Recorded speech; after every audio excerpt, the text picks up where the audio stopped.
ED से, अब वो वाला ईडी मत समझ लेना, यहाँ पर ईडी सी वी आई की बात नहीं कर रहा हूँ, यहाँ पर मैं कर रहा हूँ वे वर्ब जिसका सेकेंड और थर्ड फॉर्म ईडी से समाप्त हो।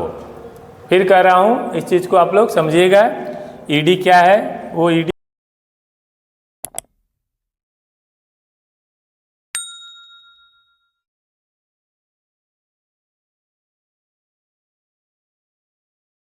Student, good evening.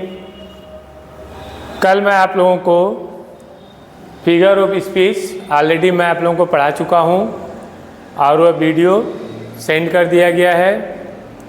जो बच्चों को डिमांड थी उसे मैंने पूरा करने का प्रयास किया। जो कल हमारा टॉपिक था वर्ब, जिसे नहीं मैं पढ़ा पाया था क्योंकि मुझे उन बच्चों को डिमांड पर फिगर ऑफ स्पीच देना था, तो आज जो हमारा टॉपिक है यह है वर्ब। अब वर्ब क्या होता है? वर्ब मीन्स क्रिया।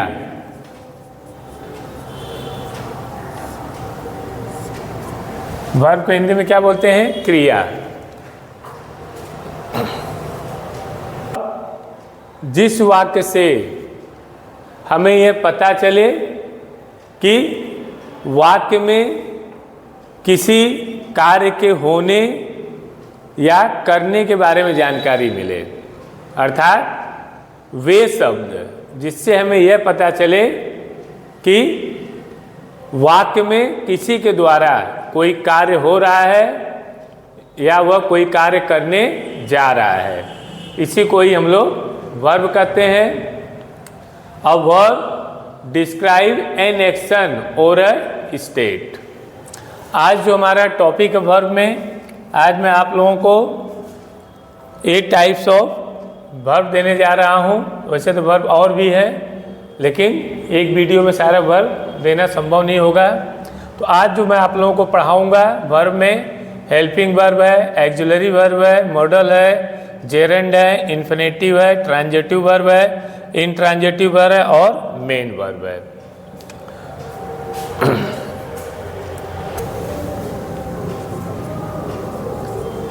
A verb is a word that describe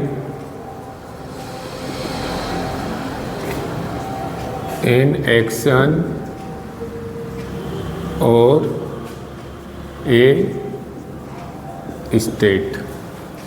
ये तो वर्ब की डिफिनेशन हो गया। अब जो हमारा वर्ब है, we divide it into 2 parts. How many parts? 2 parts.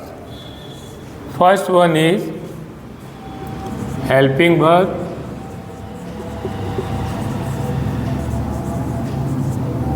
Second one is main verb. अब हेल्पिंग वर्ब को फिर हम लोग डिवाइड करेंगे 2 पार्ट्स में। First one is auxiliary verb,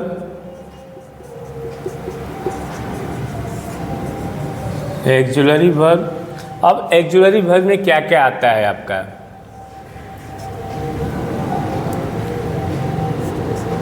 number 1 to be. अब टू बी में कौन कौन सी हेल्पिंग वर्ब होती है? इसमें आपका is, am, are, was, were, been और बीइंग।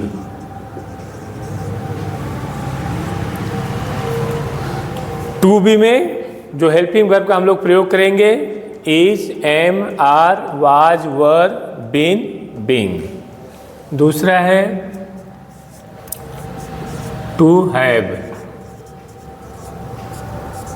टू हैव जो हमारा है इसमें हैज, हैव,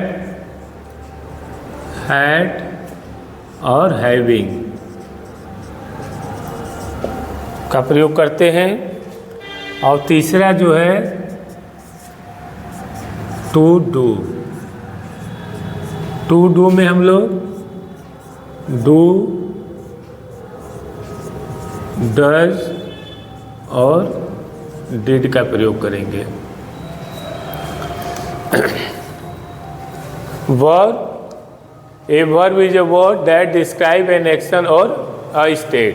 जिस शब्द से हमें यह पता चले कि वाक्य में क्या कार्य हो रहा है या किसके द्वारा कार्य हो रहा है या कौन कार्य कर रहा है, इसी को हम लोग वर्ब कहते हैं। मीन्स किसी कार्य के होने के बारे में या करने के बारे में पता चले, वही आपका यहाँ पर वर्ब है।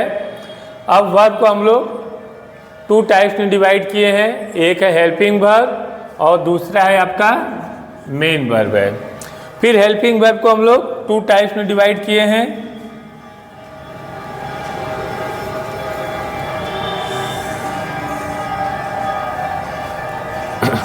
दूसरा जो हमारा यहाँ पर है मॉडल। मॉडल में आप लोग जानते ही हो, कैन हो गया, कुड हो गया, मे हो गया, माइट हो गया, वुड हो गया, शुड हो गया। ये वाला पोर्शन मैं आप लोगों को अलग से दूंगा, क्योंकि अगर इसमें इसको हम इंक्लूड कर देंगे तो इसका जो भी नियम और थोड़ा जो कॉन्सेप्ट मैं आपको देना चाहता हूँ वो कम पड़ जाएगा, इसलिए इसको मैं नेक्स्ट वीडियो में आप लोगों को दूंगा अच्छी तरह से। फिर हेल्पिंग वर्ब जो इसको हम लोग we are divided into 2 parts, auxiliary verb and modal. Auxiliary verb में हम इसको 3 भाग में रखते हैं। टू बी में होता है हमारा is, am, are, was, were, been plus being. To have में has, have, had, having. To do में डू, डज, डिड। ये आप लोगों का शुरुआती है।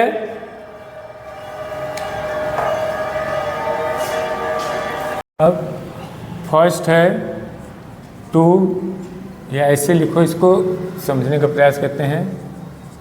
Use of be. अब बी में हमने क्या क्या रखा था? Is, am, are, was, were, been,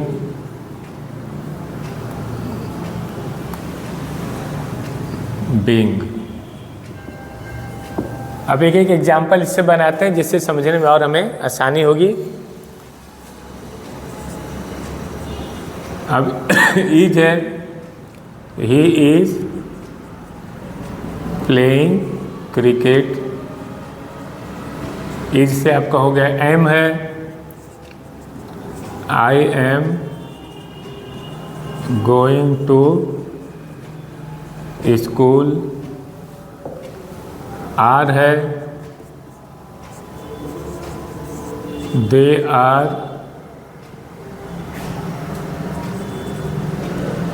going to market. अब वाज है, पास्ट में आ जाओ। He was reading a book. Were है, प्लूरल है, दे वर ईटिंग फूड। 6 है। अब बीन है, तो बीन का आप प्रेजेंट परफेक्ट कॉन्टिन्यूअस में भी यूज कर सकते हो, पास्ट परफेक्ट कॉन्टिन्यूअस में भी यूज कर सकते हो। I have been waiting him for 2 hours. Been का एग्जाम्पल। 6 है, बिंग का I am being called by them. अब देखो बिंग जो यहाँ पर हमने प्रयोग किया है ये आपका पेसिव वॉइस के हिसाब से बाय लग गया है। I am being called by them. तो यूज ऑफ बी में जो हमारा था इज है, एम है, आर है, वाज है, वर है, बीन है, बीइंग है।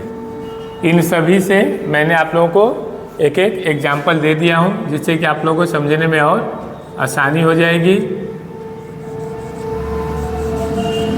अब ये सारे जो यहाँ पर हेल्पिंग वर्ब हैं या जो भी एक्जुलरी वर्ब मैंने यहाँ पर लिखा हूँ, टू बी जो होता है, बी में कौन कौन सा आपका हेल्पिंग वर्ब या एक्जुलरी वर्ब यहाँ पर है, वो सारा मैंने आपको दे दिया हूँ। तो जहाँ भी आदमी कोई आपसे टू बी के बारे में पूछे तो तुरंत आपको बताना है कि जहाँ पर is, am, are, was, were, been और बीइंग आ जाता है, वह एक्जुलरी टू बी में होता है।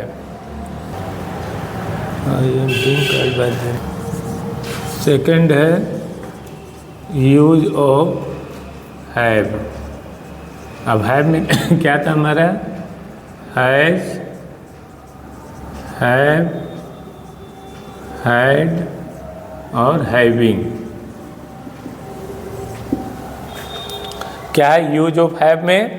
Has, have, had, having. Use of have में किसका प्रयोग है?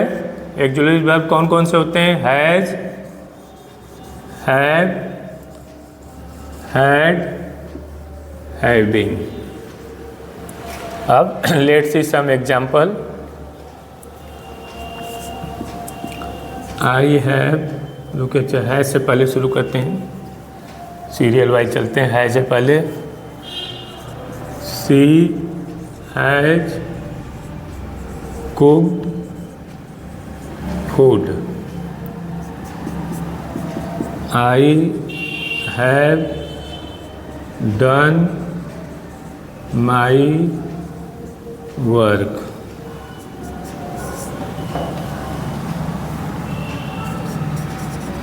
They had cooked food.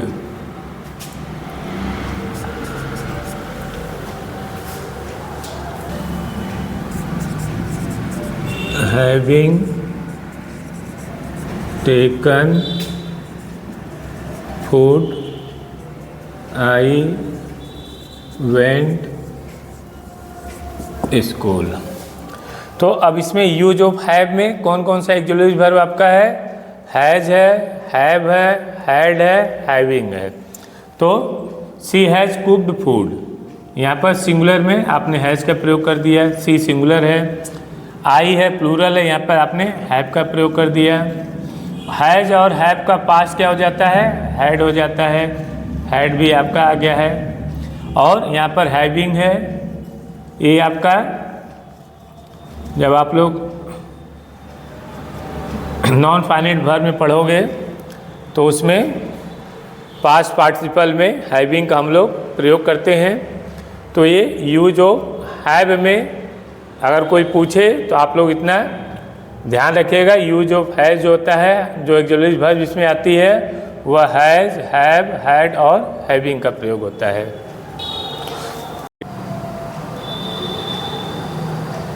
कर देता हूँ यूज ऑफ डू। अब डू में क्या हमारा है? डू,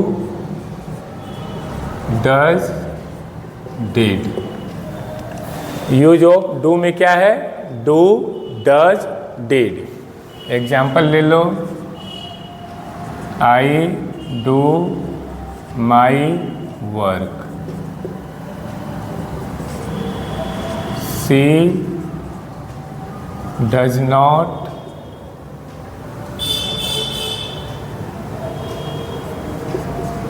प्ले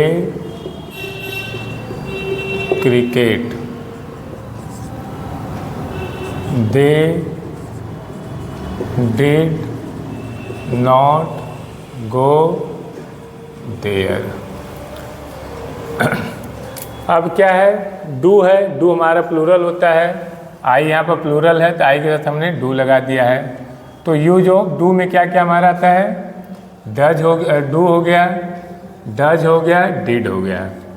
तो तीन चीज़ आपको पहचान में रखना है कि यूज ऑफ डू जो होता है उसमें हम किसका किसका एक्जुलरी वर्ब रखते हैं या प्रयोग करते हैं? Do, does, did.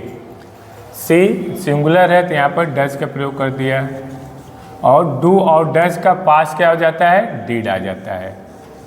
तो तीनों एक्सुलेटरी वर्ब मैं यहाँ पर आपको दे दिया हूँ। एक बार फिर से आप लोग देख लीजिए। वर्ब की डिफिनेशन मैंने दिया हुआ है। वर्ब को 2 पार्ट्स में हमने डिवाइड कर दिया है, हेल्पिंग वर्ब और मेन वर्ब।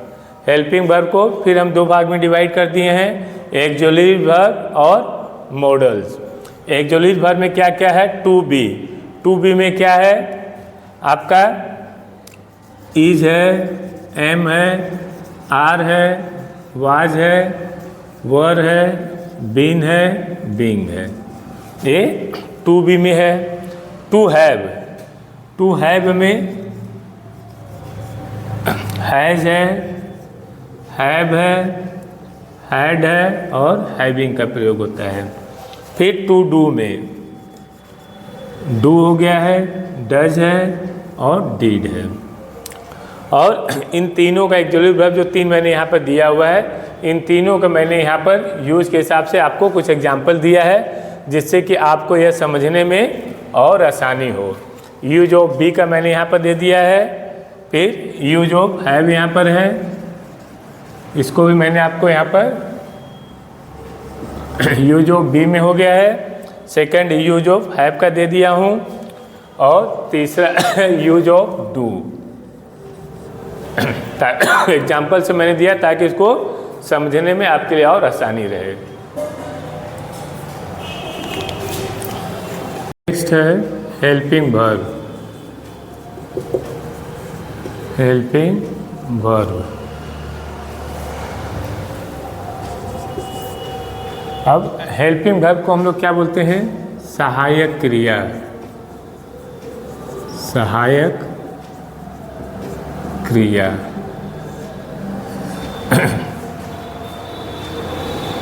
देखो जैसे लिखा ही है हेल्प, ING इसमें लगा दिया गया, हेल्पिंग हो गया है, मीन्स किसी की सहायता करना। यहाँ पर जो हेल्पिंग वर्ब है, जिसको हम लोग हिंदी में सहायक क्रिया कहते हैं, इसका बहुत बड़ा रोल है। अगर आप लोग इंग्लिश ग्रामर में उठाकर देखेंगे तो जो मेन वर्ब है, उस मेन वर्ब को अगर कोई सपोर्ट करता है, मेन वर्ब के लिए कोई सहायक होता है, तो वह हेल्पिंग वर्ब ही होता है। इसलिए हेल्पिंग वर्ब का इंग्लिश ग्रामर में इम्पोर्टेंस बहुत अधिक है।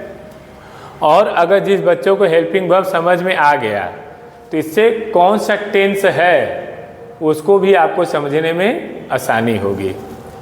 अब हेल्पिंग वर्ब में जैसे हम लोग का था, इज है, एम है, आर है, वाज हो गया आपका, वर हो गया, हैज हो गया, हैव हो गया, हैड हो गया, ये सब आपका हेल्पिंग वर्ब में आता है। तो अब कुछ एग्जाम्पल हम लोग देख लेते हैं। I am going to school, they are going to school,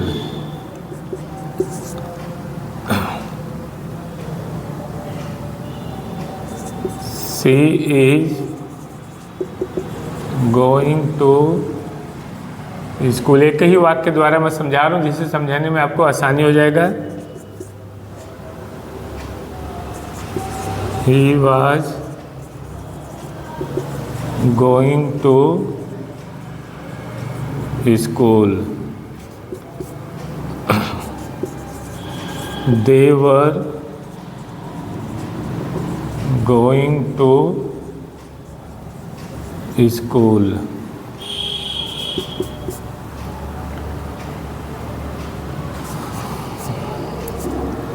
I have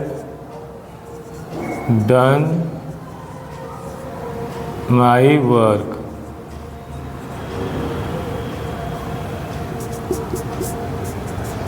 he has done his work, they had done his work. तो कुछ आपका हेल्पिंग वर्ब यहाँ पर मैंने लिखा हुआ है और उसके लिए कुछ मैंने यहाँ पर आप लोगों को सेंटेंस बना दिया है और एक ही सेंटेंस में आप लोगों को जानबूझ के दे रहा हूँ जिससे कि आप लोगों को टेंस यहाँ पर समझने में थोड़ा सा आसानी हो जाएगी। अब जैसे है I am going to school, am हो गया है, आई के साथ हमने एम कर दिया है। अब यहाँ पर गो क्या है, first form of verb plus ING का प्रयोग हो गया है।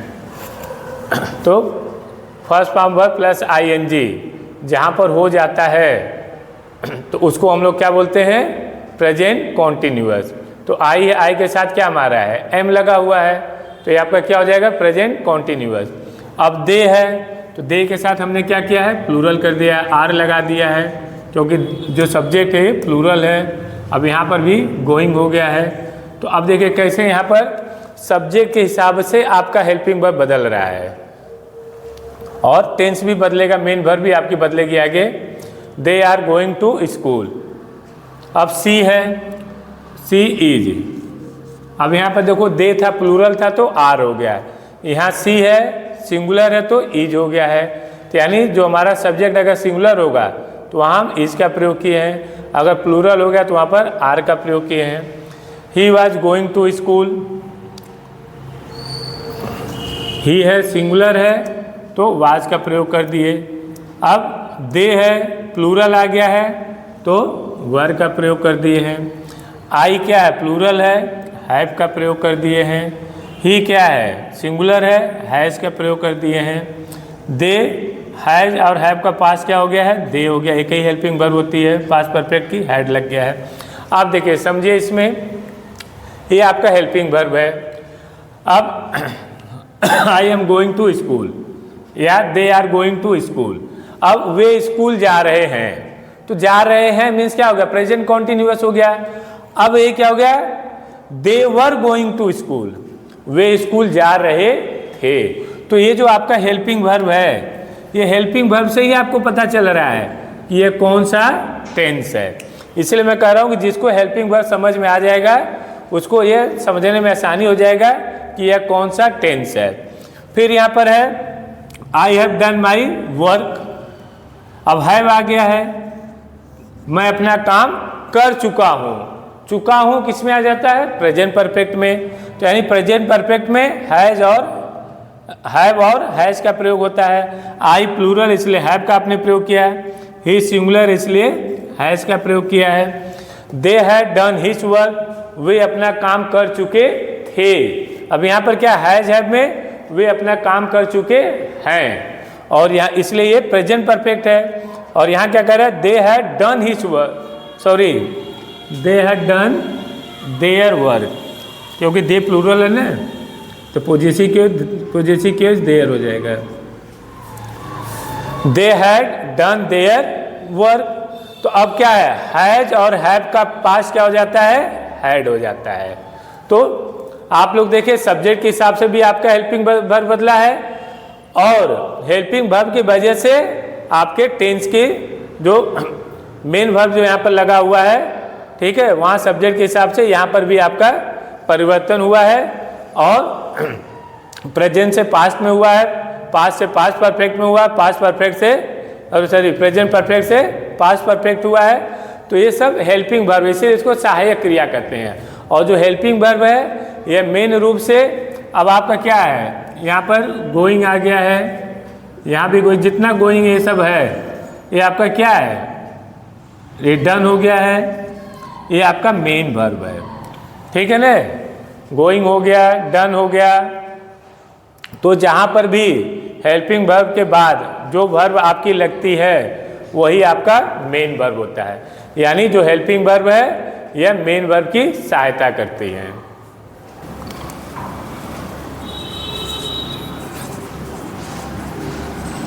जेरंड और इन्फिनेटिव दोनों को मैं एक साथ ले लेता हूँ। पांचवा है आपका इन्फिनेटिव। अब जेरंड में क्या है आपका, जेरंड क्या होता है। अब देखो जेरंड और इन्फिनेटिव ये मैं ऑलरेडी आप लोगों को इसका वीडियो बना करके, कुछ स्टूडेंट की डिमांड थी, वो मैं अलग से जेरंड और इन्फिनेटिव वर्ब के ऊपर मैं आपको वीडियो बना करके सत्या कानून स्कूल चैनल पर अपलोड कर चुका हूँ। तो वहाँ पर भी जा कर के आप व्यवस्थित रूप से इसको देख सकते हो। उसमें बहुत सारे नियम जो मैं बताया हूँ। अब जेरंड, जेरंड क्या है? ये यहाँ पर वर्ब तो है, जेरंड वर्ब, इसमें नो डाउट, लेकिन ये कार्य किसका करता है? नाउन का कार्य करता है। जो जेरंड वर्ब है ये किसका कार्य करता है? कार्य करता है नाउन का करता है। अब ये आईएनजी फॉर्म में होता है और इसमें सब्जेक्ट और ऑब्जेक्ट होता है। ऑब्जेक्ट, ठीक ऐसे इन्फिनेटिव जो होता है यह 2 प्लस फर्स्ट फॉर्म होता है। यह भी नाउन का कार्य करता है और इसमें भी आपका सब्जेक्ट और ऑब्जेक्ट होता है। Let's see some example.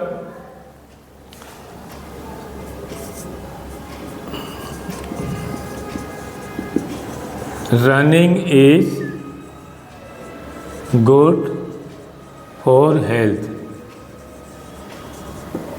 अब ये जो रनिंग है यही आपका यहाँ पर सब्जेक्ट का काम कर रहा है। किसका काम कर रहा है?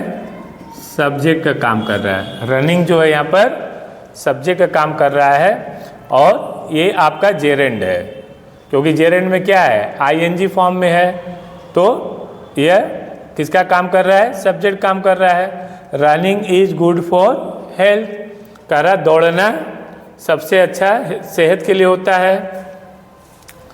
दूसरा यहाँ पर कर सकते हो, swimming is good for health. अब क्या है? या ऐसे रखो,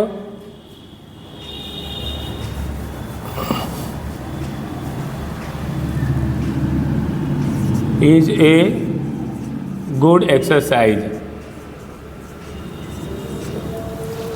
swimming is a good exercise. तैरना एक सबसे अच्छा कसरत है, एक्सरसाइज है। तो स्विमिंग क्या हो गया हमारा यहाँ पर? आपका जेरेंड का काम कर रहा है, यहाँ पर ये सब्जेक्ट है, नाउन का काम कर रहा है।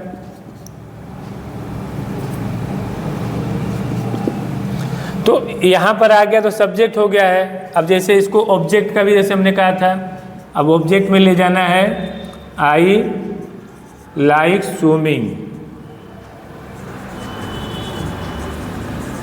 तो अब मुझे स्विमिंग पसंद है, तो ये आपका यहाँ पर आ गया है। तो एक किसका काम कर रहा है? ऑब्जेक्ट का काम कर रहा है।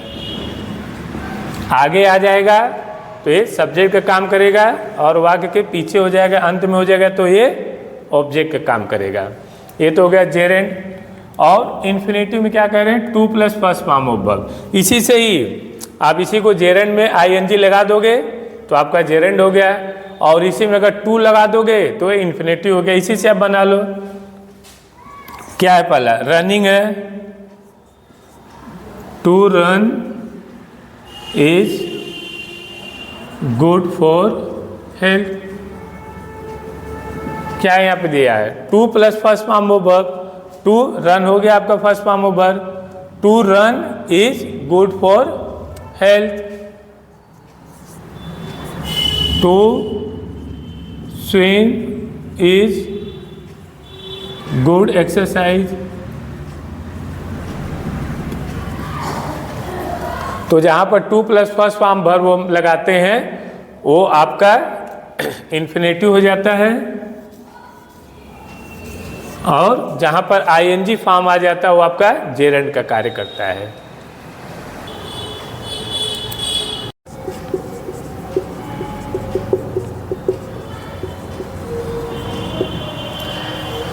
6 है ट्रांजिटिव वर्ब।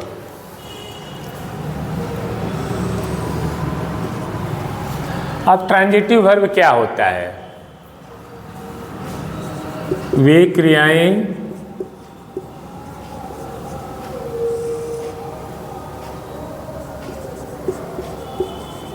जिनको अपना अर्थ पूरा करने के लिए ऑब्जेक्ट की ज़रूरत पड़ती है, उसे ट्रांजिटिव वर्ब कहते हैं।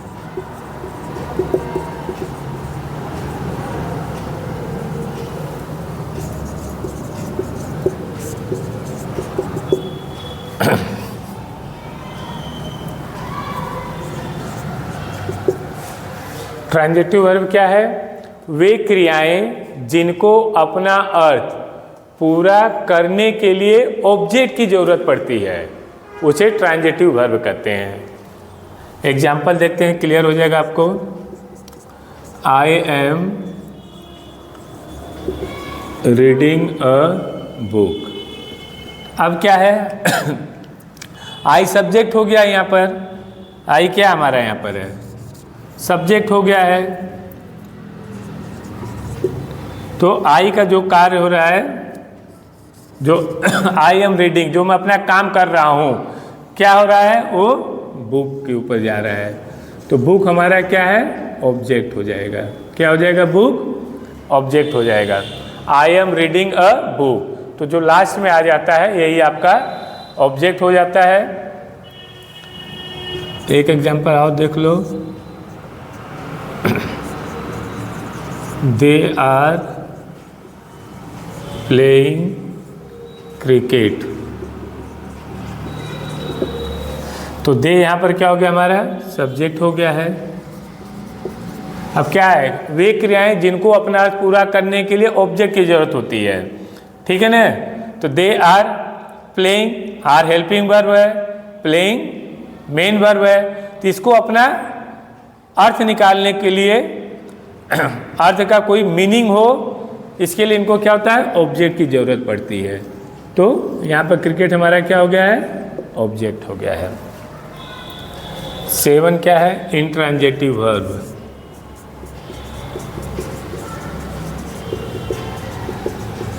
Intransitive verb.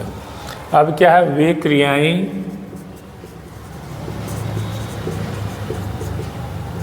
ठीक इसका अपोजिट कर दो। वे क्रियाएं जिनको अपना अर्थ,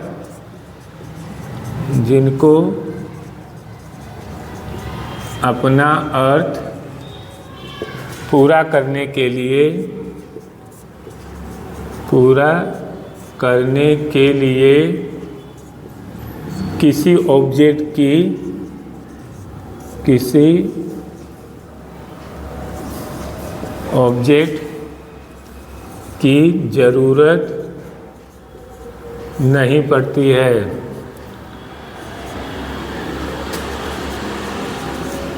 नहीं पड़ती है। अब क्या है? इंट्रांजिटिव वर्ब क्या है? अब ट्रांजिटिव वर्ब का जस्ट अपोजिट इसको कर दो आप। इनमें से कोई एक डिफिनेशन याद कर लोगे, इसका दूसरे का काम अपने आप हो जाएगा। ट्रांजिटिव वर्ब में क्या था? वे क्रियाएं जिनको अपना अर्थ पूरा करने के लिए ऑब्जेक्ट की जरूरत पड़ती है। अब इंट्रांजिटिव उसका अपोजिट हो गया है। वे क्रियाएं जिनको अपना अर्थ पूरा करने के लिए किसी ऑब्जेक्ट की जरूरत नहीं पड़ती है। यहाँ पर इसको ऑब्जेक्ट की जरूरत ही नहीं है। एग्जाम्पल देखो, I play, she sings, he jumps। तो अब क्या है? आई प्ले, मैं खेलता हूँ। क्या खेलता हूँ? इसके पीछे कोई ऑब्जेक्ट नहीं है। तो यहाँ पे क्या है? मेन वर्ब है। प्ले हो गया, सिंग हो गया, जंप हो गया। तो ये जो आपका मेन वर्ब है, जो क्रियाएं, इसके पीछे कोई ऑब्जेक्ट नहीं है। तो जिस वाक्य में आप देख लेना है कि ऑब्जेक्ट नहीं होगा वो आपका इंट्रांजिटिव वर्ब होगा, और जिस वाक्य में आपका ऑब्जेक्ट होगा वो ट्रांजिटिव वर्ब होगा।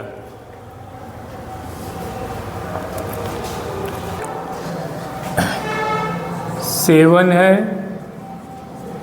Main verb. मेन वर्ब को हम लोग प्रिंसिपल वर्ब भी कहते हैं। अब इसे हम लोग we divide it into two parts. तो फर्स्ट वन इज क्या है, रेगुलर वर्ब।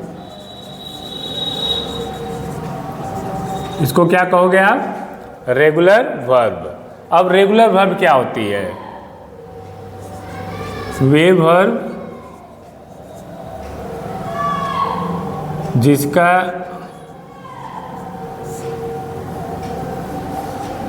सेकेंड और थर्ड मीन्स वे वर्ब जिसका सेकेंड फॉर्म और थर्ड फॉर्म ईडी से समाप्त हो,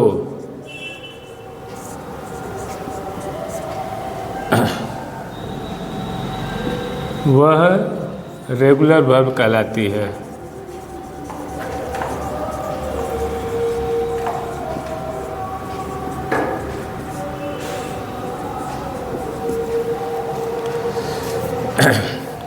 क्या है, वे वर्ब जिसका सेकेंड फॉर्म और थर्ड फॉर्म ईडी से, अब वो वाला ईडी मत समझ लेना, यहाँ पर ईडी सी वी आई की बात नहीं कर रहा हूँ, यहाँ पर मैं कर रहा हूँ वे वर्ब जिसका सेकेंड और थर्ड फॉर्म ईडी से समाप्त हो।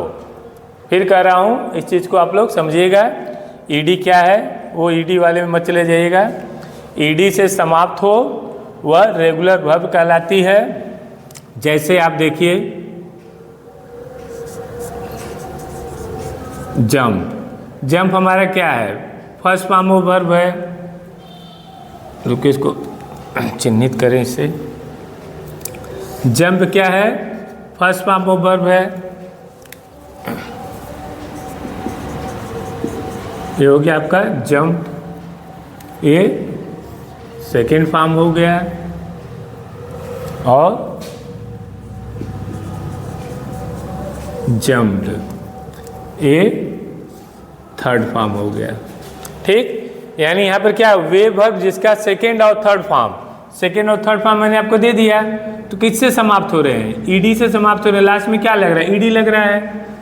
तो वे क्रियाएं जो जिसका सेकेंड और थर्ड फॉर्म ईडी से समाप्त हो, उसी को हम लोग रेगुलर वर्ब कहते हैं। एक और ले लो, जैसे प्ले, प्ले क्या है आपका, फर्स्ट फॉर्म है।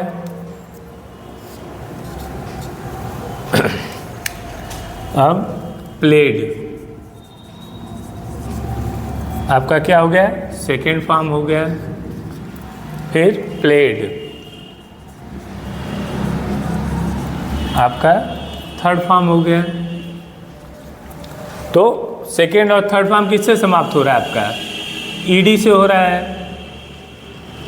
ठीक, तो वे वर्ब जिसका सेकेंड और थर्ड फॉर्म ईडी से समाप्त हो वह क्या कहलाती हैं, रेगुलर वर्ब। यहाँ पर मैंने आपको एग्जाम्पल दे करके समझा दिया हूँ। और दूसरा जो वर्ब होती है मेन वर्ब में, वो होता है आपका इरेगुलर वर्ब। क्या होता है,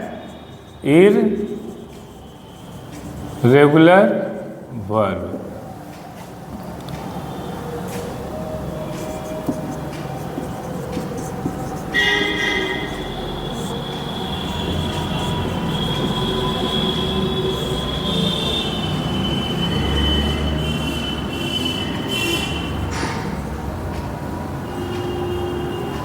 या सीधा ऐसा रखो, वे क्रियाएं सेकेंड और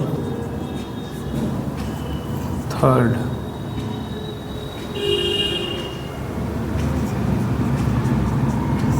अलग अलग हो या सेम हो, या तीनों फॉर्म कर सकते हो। या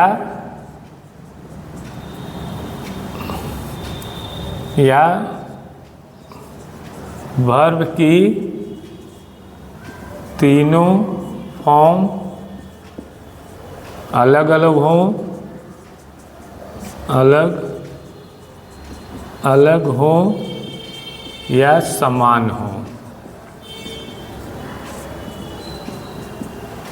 क्या इरेगुलर वर्ब क्या है? वे क्रियाएं जिसका सेकेंड फॉर्म थर्ड फॉर्म अलग अलग हो या तो सेम हो, या और बेहतर है कि वर्ब की जो first form second form third form है, तीनों फॉर्म जो होता है, तीनों फॉर्म्स क्या हो?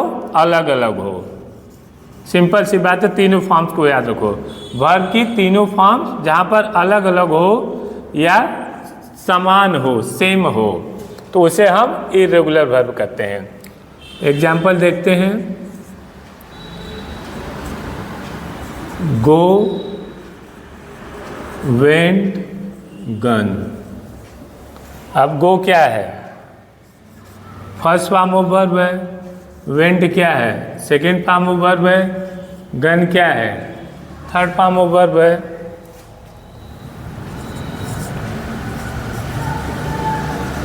Speak, spoke, spoken. स्पीक क्या है आपका? फर्स्ट फॉर्म ऑफ वर्ब है। स्पोक क्या है? सेकेंड फॉर्म ऑफ वर्ब है। स्पोकन क्या है? थर्ड फॉर्म ऑफ वर्ब है।